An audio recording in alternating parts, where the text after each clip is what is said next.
Welcome to Faith and Freedom. For the next few minutes, we hope to inform, inspire, and encourage you as we discuss the legal victories and challenges to your fundamental freedoms and religious liberties. Faith and Freedom comes to you from Liberty Counsel, a civil liberties education and legal defense organization. Join us now as Matt Staver, the President and General Counsel of Liberty Counsel, explains the latest legal issues all across this country in the courtrooms of America. Liberty Counsel is winning the battle for your constitutional freedoms. At this critical time in world history, now more than ever, we need to stand with Israel. Hi, I'm Matt Staver, founder and chairman of Liberty Counsel. Joining me is Shawn Akers, the vice president of Middle Eastern Affairs for Liberty Counsel. Shawn, I was just recently in Israel, visiting with various government officials there and academic leaders, talking to them about our position that America stands with Israel. One of the things that is so very, very clear is that they need friends and they love America, and they certainly appreciate genuinely from the depths of their heart expressions of that support from us as representatives of the United States of America. And so we just had some great opportunities to meet with both the Israeli leaders, academic leaders, and even military leaders in Israel during the week of the United Nations deliberation in New York regarding Mahmoud Abbas's request to have Palestinian statehood for the Palestinian Authority. You know, Matt, I find that interesting. You planned that trip well in advance of any of the happenings at the UN, but as it turns out, it just so happened that you were in the state of Israel with key officials there while all the world's eyes were on the way that the UN was treating Israel in the United States. I find that to be fascinating. Tell us about some of the insights that you gained when you were there, because you really got a look at Israel that most people really need to understand.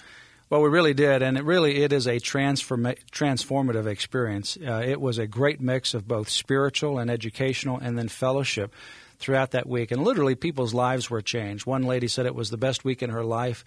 There were people that were weeping throughout different times. There were people that were so overcome with emotion that they couldn't even speak at different times. We not only saw the biblical sites, but we also were able to meet different people within the government. For example, one individual, and I'll share some of these stories throughout the week, is an individual who works in the foreign ministry affairs, foreign affairs ministry. And so he deals with other nations, and in this particular case, he spoke to us for about an hour and a half. Very forthright, very specific. And a couple of things that not only he, but also a professor said later on in the week as he spoke to us, is that with regards to the United Nations Security Council versus the UN General Assembly, with respect to this Palestinian statehood and a vote from either one of those bodies, that we're all looking at the UN Security Council, and all the media is talking about the fact that, well, the United States would veto a request for Palestinian statehood if it got to that level. Or, alternatively, there may not be the 9 nations that are needed to actually entertain the motion now that Mahmoud Abbas, the president of the Palestinian Authority, has presented it to the United Nations. So the idea that has come out of the media is that the success at the UN Security Council is probably very low for the Palestinian Authority. But turn your eyes away from that for a few moments, because a lot of people are ignoring the possibility at the UN General Assembly, the entire body. Within that body, they just need a majority to pass a resolution. And obviously, they want the Security Council to actually de facto give them that decision. But if they don't, they could go to the UN General Assembly, the greater body. Within that body, they just need a majority vote. And they already have 57 Islamic countries that vote as a bloc. So they already have half of the majority that they need in this one block of countries. These countries will vote as a bloc for the Palestinian Authority because of their Islamic connection to the Palestinians. And so you already have half of the majority. It is very likely that they could get a majority vote in the UN General Assembly. Very possible. Now, what happens if they got a vote there that's positive but didn't get one at the Security Council? Well, you might say, well, they're not going to actually have a victory. Well, no, that's not true. What we were told by the Israelis and by government and academic leaders is some nations would consider this vote at the General Assembly like it's binding as if it were at the UN Security Council. And what would they do as a result? Well, they would probably recognize Palestine as a state. They would probably give it favored nation trading status, likely have economic boycotts against Israel that could cripple the economy there.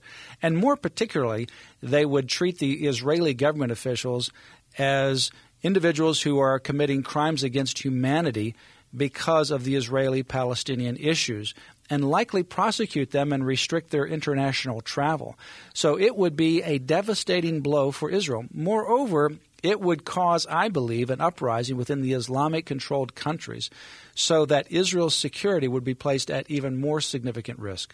You know, Matt, that's exactly right. That is such a good and thorough analysis. The fact is that at least the General Assembly stage, this is terribly important because of access to The Hague, the International Human Rights Court at The Hague. There are countries that have used this with devastating power already. Israel has been in the crosshairs to be tried for international war crimes already, just for what it's done to defend itself. Israeli officials have to be very careful about where they travel and when they travel because they could be caught up in a country that would attempt to exercise that jurisdiction anyway.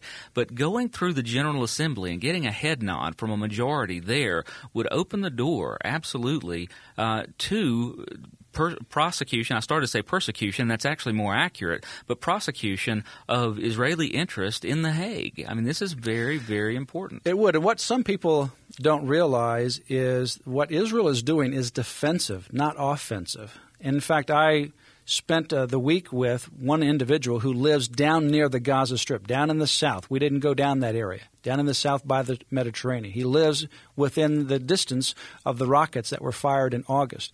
And the Palestinians were firing rockets from the Gaza Strip over into Israel, down in the very southern part of Israel. He had to stay in his bunker in his house for 3 weeks. That's where he would sleep at night when he was not out for the day up in the central or northern part of Israel. Now, Israel has a right to be able to defend itself. So when it gets fired on by the Palestinians down in the Gaza Strip, it has a right to go back and defend itself.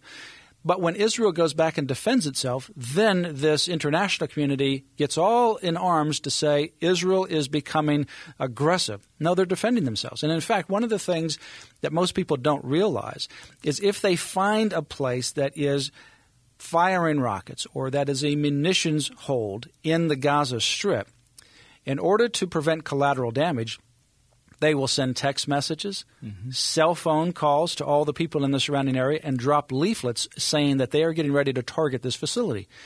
They also will fire a warning shot in front of the building so that no individuals would be hurt in the attack. And then a rocket would go into the building that would ultimately take out this munitions stronghold or these rocket launchers that may be in the fields of orange groves or whatever fields that they might have. So they're very, very cautious to make sure that they only go in with a surgical strike to take out the immediate threat from a defensive standpoint. That is ignored by the entire world. Unlike the Palestinians, who use individuals as human shields, who will fire indiscriminately into innocent neighborhoods occupied by civilians. You know, Matt, this goes back again to Benjamin Netanyahu's calling this the theater of the absurd. That whole line of theater is a group of plays that have absolutely nothing to do with logic, and that's what we're looking at here. Israel's in a no-win situation here. If they respond to rockets, they've done the wrong thing. If they send out these leaflets and they tell everybody we're about to take out this piece of infrastructure, get out of the way, they're actually doing themselves in very many ways a security disjustice because they're warning the bad guys, leave. Right, leave. They're doing that to protect the civilians, but they're also protecting the bad guys when they do that. The fact is that no matter how they respond, if they use targeted assassinations of those same bad guys to keep low any civilian casualties, they're criticized. If they bomb, they're criticized. If they do nothing, then they're bombed and defenseless. So there's really no logical way for them to defend themselves in the eyes of much of the world right now. No, and the only reason why they're criticized like that is because there are people in their forces that do not want to recognize Israel's right to exist. In other words, they want to eliminate them. Mahmoud Abbas is one of those. Prime Minister Benjamin Netanyahu said 6 words will change the course of history. If Mahmoud Abbas of the Palestinian Authority says, I recognize Israel's right to exist, then that would change the course of history. Then they could ultimately negotiate about land and land swaps. Give us a call at Liberty Counsel. Now is the time to pray for Israel, that there would be no vote either at the General Assembly or at the Security Council, and that Israel would be protected through this process, and that our leaders in this country stand for what is right. Ask for our Stand With Israel bumper sticker, and also go to our website, lc.org, and sign the open letter to our own government officials and a letter of encouragement to Prime Minister Benjamin Netanyahu that we are standing with Israel. For more information, visit lc.org. You have been listening to Matt Staver of Liberty Counsel. Our hope is to encourage and inspire you to stand up for your faith, family, and freedoms. We can accomplish a lot when we work together. Get informed and get involved today. Sign up for our free monthly newsletter, The Liberator. We will send it out to you free of charge. Stay informed with our Liberty Alert email update. Just click on the website at www.lc.org or call us at 1-800-671-1776. Tune in next time to learn more about your rights right here on Faith and Freedom.